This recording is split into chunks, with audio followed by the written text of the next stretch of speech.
Thanks. Sweet. All right. Hey guys, I'm DJ REM from the show Quoth the Raven. You can see up on the wall behind me even. There's a little sign there that says Quoth the Raven. But nice to have your band, We Are Sovereign, here to talk today. So how's it going? Oh, thanks for having us, man. We're all good, aren't we? Yeah, we are. Just chilling. Fantastic. And just so you know as well, my radio show I broadcast on 8 different online internet stations. But probably the biggest one is, if you've heard of Metal Devastation Radio, that's one of the stations that I broadcast, that I do my show on. So actually, they're my longest. I've actually been with them since they started like 10 years ago. So that's awesome. I was looking through your website before, and there's some good stuff on there. Some good interviews and that. Yeah, so Zach does a badass job for sure. Yeah. And before I forget, I need to give Tom a big shout out for hooking us up in the first place to talk today. So thanks, Tom. You rock, buddy. Yeah, Tom's a legend. So what is We Are Sovereign up to these days? What do you guys got going on? Well, we're recording our next music video on Sunday. Next weekend, yeah. Next weekend, and we're currently in the process of, we're kind of at a fence at the minute whether it was going to be an EP or an album, but we've got loads of new music for you to listen to. We're rehearsing at the minute, aren't we? Because we're getting ready for live shows, so we've got all that, and we're just working hard because obviously lockdown's been a bit of a mad one for us, so it's held us back quite a lot. Right. So we're kind of in that process now of getting everything ready, and then we just want to play as many shows as we can, really. It's all coming to a head now, so now we've got the ability to play and go out and play shows with normality. Yeah. Yeah. So why don't you guys introduce yourselves and your spots in the band so everybody knows? Yeah, I'm Laura Russell. I do the screaming, the devil noises. Hi, I'm Seb. I'm the guitarist. And I'm Sam. I'm the bassist and synth player. Fantastic. So no drummer? Yeah, he's at work at the moment, and we have another singer, but he's in Egypt. Well, work, another country, understandable. And, you've only got 3 out of 5 of us, I'm afraid. That's right. No, that's fantastic. I'll talk to anybody. So, where are you guys located out of, the 3 of you then? The middle of England. So technically it's classed as the East Midlands, like Nottinghamshire and Derbyshire. Okay. Robin Hood country. Robin Hood. Yeah, if you Robin Hood country, that's what it is, yeah. Yeah, we're currently in my flat at the minute in Derby, so that's where we're at right now. All right. Yeah, we're all based in the East Midlands. So how long have you guys been together as a band? How long has We Are Sovereign been going? Just over a year now, isn't it? You joined over a year. As our set now, the people that are in the band now is just over a year. Yeah. I've been with you for 2 years now, which is scary to think. Yeah, it's been a mad one. Yeah, well, the band started in 2019, but obviously it's been such a long time to get members together. So only now have we been together for about a year as a full lineup, as a full band. So yeah. What was kind of the driving force to start this band? What kind of brought it all together in the beginning? Well, I've been in bands since I was younger, and like every band that I've ever been in, I've never really had the freedom to be creative. You know how some people are more focused on like, I don't know, like the music side to it, and they're not really bothered about the visuals or the creative side. So I kind of wanted to start a band where we could all get involved and get creative and put a lot of effort into it all. And I put the ideas forward to you guys, didn't I, before you joined, and see how you thought about it. And then everyone was on board. But yeah, it's more of like a creative visual side, because I feel like concepts are so important. I feel like it's really important to do, get your music video visually matching what you're trying to put across in your song. So that's the reason why We Are Sovereign started, because I feel like there's so much creativity in me that I need to get out, Gotcha. No, that's awesome. Yeah. That's super cool. Yeah, she sold it to me straight away with the full creativity. Similar to Laura, I'd been in bands before, but lacking the ability to go and create what I wanted to do and have like full creativity in myself and put it back to the band, and they were like, oh yeah, this is great. But then Laura sold it to me straight away, was like, yeah, this is what we're offering, this is what we can do, and there are no boundaries. I was like, yep, that's it, straight away, I'm in. Yeah, there's no rules in We Are Sovereign. As you'll learn. Funny that. So tell me about that though then. So what is as you're deciding whether you're going to go full album or EP, but as you're creating this music, kind of what is your process? What is your writing process to studio process? How does that look? Well, it started off with demos. Weirdly, all of the We Are Sovereign songs were in MIDI. If you've heard of MIDI. Yep. Yeah, I've been around long enough. I know. When you say MIDI to some people, they're like, huh? Yep. But yeah, this 8-bit. It literally was 8-bit. I got a demo sent through in 8-bit. So it sounded like old, like Nintendo. Yep. Like Mario or something. And I got this, and I was like, what the hell is this? And but then just rolled with it, and it turned out it was like a great thing. I then got to hear some actual music that had been recorded, and I was like, oh yeah, that makes sense now. At first it was like, what's this? Yeah, if we showed you, like, for example, nostalgia of what it used to sound like, you'd be so shocked. It sounds insane. Like an arcade game. Yeah, but that's the process. So stage 1 is arcade game sound. That's what it sounds like. And then me and Ash was the first member that I met, and then me and Ash worked on the vocals together. And then what me and Ash do, we revisit the demo like every month, which is really weird. We don't just write it and leave it. We go back and we just keep thinking, what can we make better? Is there anything we want to add? Is there anything we hate? Because we might write something and be like, I think it's the best thing in the world, and we'll listen back to it the week after and be like, nah. Oh, hey, it's a dog. I love that. But yeah, the demo process has been a weird one with the way the band was created and everything, but it's worked out all right. Awesome. So do you guys, with your music, do you guys record and master everything yourself? Do you have a studio you guys are using? How's that look? Yeah, we don't mix and master the songs ourselves. We do get heavily involved with that side with, what we want. We know already before the song's finished how we want it to sound. But yeah, we work with Ben, don't we? We do, yeah. Ben's a great guy. He has an idea of, obviously, no one would ever have a full idea of what you're wanting, but right. He's very open to our ideas and our feedback, and he's accepting of it. It's like, because some people would say that, we might be a bit too pushy on how we want it, but we ultimately want it perfect. It's our music. Right. We're perfectionists. I'm not going to lie, all of us. Well, it's your music, it's your art, so that's understandable. Yeah.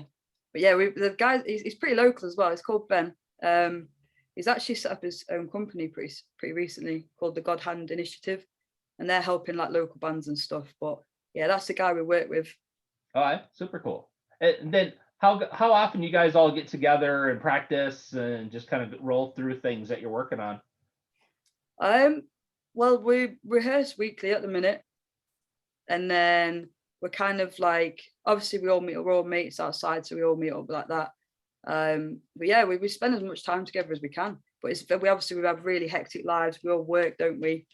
We've all got weird lives. So, and the lockdowns have been weird as well, because not allowing for like a few months back last year where you couldn't practice in the practice rooms. It's difficult to do it at people's houses. It proved testing at times, but like it ended up, say, like me and Seb and Alfie, the drummer, getting together and just doing our own bit. And then eventually we all got together when they all lifted.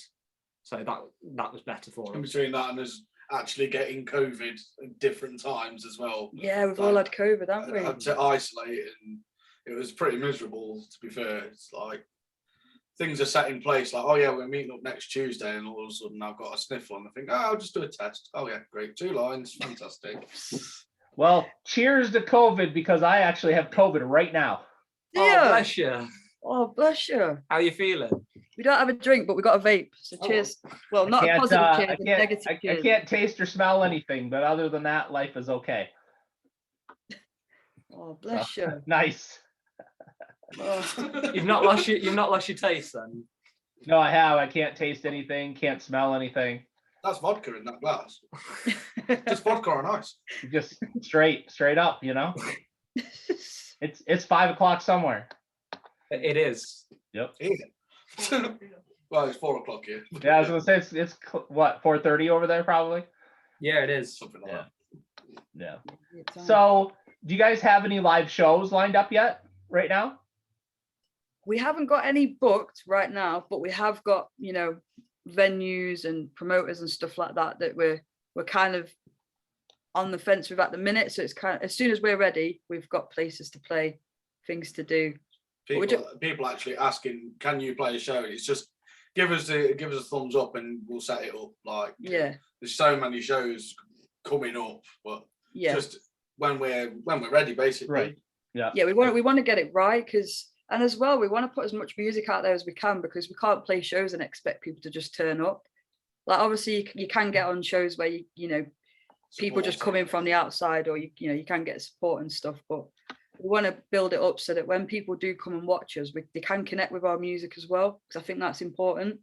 So as soon as we're good to go, we won't be shutting up about it, will we? Because we're so excited. It's a process, isn't it? So we're trying, as Laura says, trying to get as much out there so people know who we are and have a vague idea, to then wow them at these shows. Right. Yeah. Turning up, so they know something and they're expecting something from the music, but then the shows will kick off and that's it. They'll love it from there. A lot of energy and just as much noise as you can possibly make. Yeah. Well, yeah, I mean, a metal show, gotta be. Yeah, let's burst some eardrums. I'm gutted I can't do my old trick. I used to go in crowds and take people's pints, have a sip and jump back on stage. But because of Corona, I can't do that anymore. That was my crowd trick. Yeah. Yeah. Yeah. Well, So, okay, so I got a question for each of you. So you can just go around the room. You know, what kind of influences got you into music and really drove you towards like the metal scene and really, you know, to where you are now? What, and that can go all the way back to, you know, growing up. I'm always curious to know if somebody had like, you know, my dad was a metalhead and he loved to rock out kind of thing, you know? So what were your influences in your life? yeah, do you want to start? Yeah, my dad got me into music. It was kind of metal. It was more the classic rock, so got me into everything from like the 70s and 60s. And then from then, as I grew up, I got into my own like form of music, which was pop punk, American pop punk actually. And I was loving all that, and all the emo side as well. And from there, that's where I started learning to play guitar, and then following on that as bass, because I wanted to learn how to play the songs that I was enjoying. And then what really drew me was, I tell you what, Angels and Airwaves, which is you know, Tom from Blink-182, his band. Okay. Yep. It was very space rock with synths and everything. That amazed me. And then I started looking for other bands outside of that. So like Bring Me the Horizon over here and Enter Shikari. They're very much synth heavy based, and they use all different other instruments that are not just your standard ones. And that's what made me want to progress into that field. Awesome. Mine, I grew up in a very musical household. My mum and dad always had music playing like constantly. And the first band that I thought, and I would put like as a 3-year-old lad, go over to the stereo and put on myself, was always go to AC/DC. That is be all and end all for me. That's awesome. I wanted to be Angus Young. I used to pretend to play the broom like, as a 4-year-old kid, standing in front of the telly watching, you know, AC/DC live at Milton Keynes or something like that. Just absolutely mesmerised by it. And then my mum and dad used to take me to concerts and stuff and motorbike rallies, and because they're bikers, and I just love watching the live bands. And then I don't know if you've heard of Download Festival.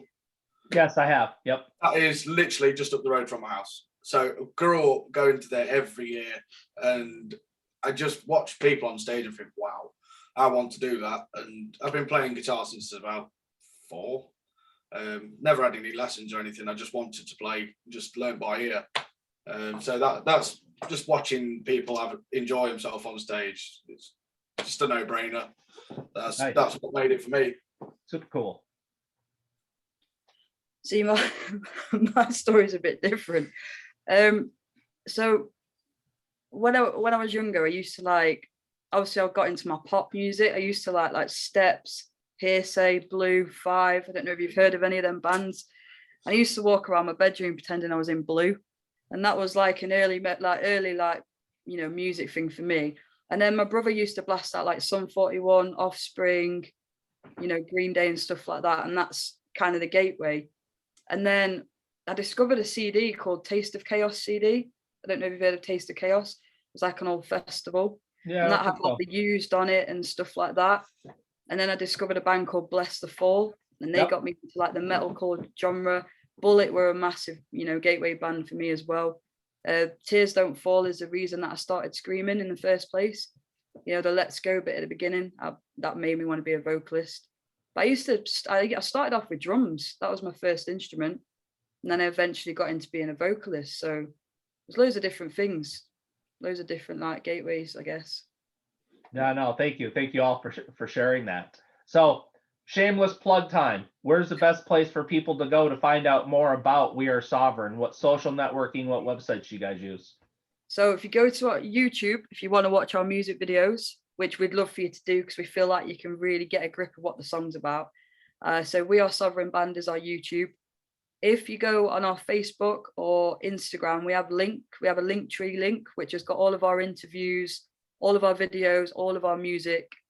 We use Spotify, obviously Apple Music, get on there. We use TikTok and Twitter as well, don't we? We do use TikTok, Twitter. yeah, every social platform pretty much. Yeah, our Instagrams, We Are Sovereign Official. So if you go on there. But yeah, we're quite easy to find about all of our stuff. We've also got a website with merch on as well, a big cartel. That's on our Facebook, so we've got merch as well. So, awesome. That was my next question. Do you have merch for sale? So we do have merch for sale. You know what? 1 second. Let me go in my magic box. There we go. Got sexy shirts, guys. Oh, nice. Yeah. There's the back. Bridges burnt. Yeah. Cute. You see it? Yeah. We got bridges burnt, lessons learned on the sleeves. Look at them sleeves. Oh, where's the camera? Super cool. Yep. Very good quality. Gotta make sure they're high quality. Yeah, high quality. Those sleeves aren't gonna rip when you're doing your washing up, you know. Nice. Or when you're moshing. Yep, when you're moshing. Awesome. Okay, well, I hate to say this, but I gotta go because I have another band waiting from Tom specifically.